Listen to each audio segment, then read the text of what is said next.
ഇന്നത്തെ നമ്മുടെ റെസിപ്പി നാടൻ ഇടിഞ്ചക്കത്തോരൻ. അത് ആദ്യം ചെറിയ കഷ്ണങ്ങളാക്കി എടുക്കുക.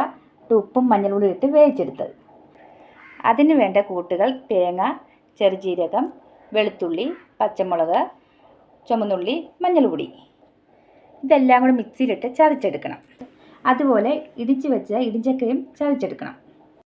തേങ്ങ ഒതുക്കിയതും ഇടിഞ്ചക്ക ഒതുക്കിയതും കൂടി ഇട്ട് നമ്മൾ ചെറിയ തീയിട്ട് ചൂടാക്കി എടുക്കണം.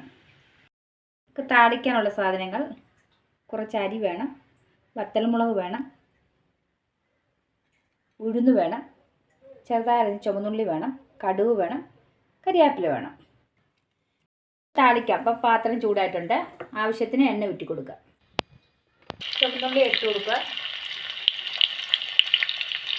ഉഴുന്ന്, അരിയ, കടുക്, വറ്റൽമുളക്, കരിവേപ്പില